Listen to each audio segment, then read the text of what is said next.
Umar radiallahu anhu says, when Abu Bakr became Khalifa, this is extremely beautiful by the way. I want you to actually put yourself in Medina right now. You live there, Abu Bakr is the Khalifa. He leads the Salah, he leads the prayer. He said every day after Fajr, Abu Bakr radiallahu anhu would go in an opposite direction of his house and he would go deep into the desert. I was very curious, right? What does he do out there? So Umar radiallahu anhu said, I'd watch him every single day. He'd go to Salat al-Fajr and then Abu Bakr does not return home. He just walks far away into the desert. So he said, every day I'd wonder, ila ayna yakhruj? Where does he go? Where does he go? Where does he go? He said, one day I said to myself, la atba'an. That's it. I'm going to go follow him and find out what he's doing. I just can't get over this curiosity of mine.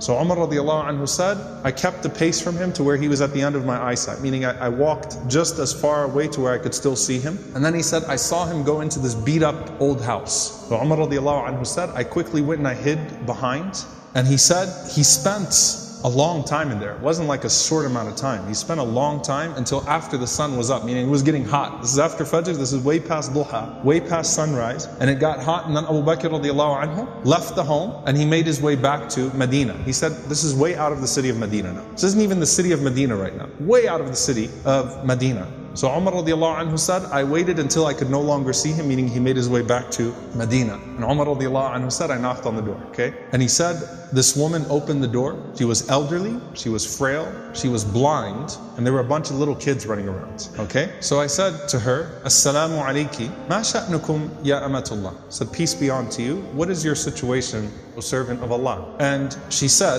that I am a blind woman, and I have no one to take care of me, and I also have these orphans with me. You know, and the implication, Allahu Alam, her kids died, left behind, these are her grandchildren, or these were orphans. Somehow, it's her, and it's some orphan children. And she says, I have no one to take care of me, and these orphans. Umar radiallahu anhu said, who is that visitor that comes to you every single day? The answer, she says, I don't know who he is. La yuthkar li ismuhu abada. He never once shared his name with me.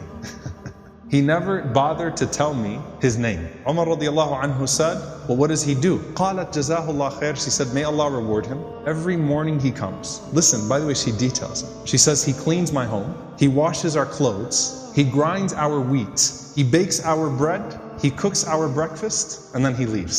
Subhanallah. Think about that. If this was the only narration we had about Abu Bakr, it's incredible. Seriously. The leader, the head of the ummah, the khalifa, the most important man in the ummah right now, with his station, with his status, and he goes out every morning to this house and he doesn't even tell the woman what his name is. He's just consider me a secret fa'il khair, right? Just some good doer. Washes the clothes, cleans the house, grinds the wheat, bakes the bread, cooks the breakfast, and then makes his way back to govern the ummah. That is absolutely incredible. Umar radiallahu ta'ala anhu says, every single day, like, is this really what he does every single day? She said, every day, may Allah bless him. Umar radiallahu anhu said, do you pay him anything? She said, nothing. Umar radiallahu ta'ala anhu started to cry and he said, أَتَعَبْتَ الْخُلَفَاءَ بَعْدَكَ يَا أَبَا بَكْر. You have exhausted every successor of yours, O Abu Bakr. You've exhausted us. Anyone that comes after you is exhausted. Because this is a standard that is impossible for us to meet. A gem here, by the way, very important. Can you imagine how many deeds of Abu Bakr that history has never recorded? You know, the books of the fada'il, the virtues of Abu Bakr, the things that he used to do. Can you imagine how many of those secrets he actually managed to hide? And why did he not think of himself too good to still do that thing? And by the way, a lesson for all of us. If you're someone who does some khair that everyone knows about, you better have some khair that only Allah knows about, right? You better have some khair that only Allah subhanahu wa ta'ala knows about. And let it be an involved khair too, okay? An involved form of good. Not just a secret charity, but this is something that has a spiritual reminder and effect on him too, right? Going and visiting this elderly woman and her orphans every single day and doing those things.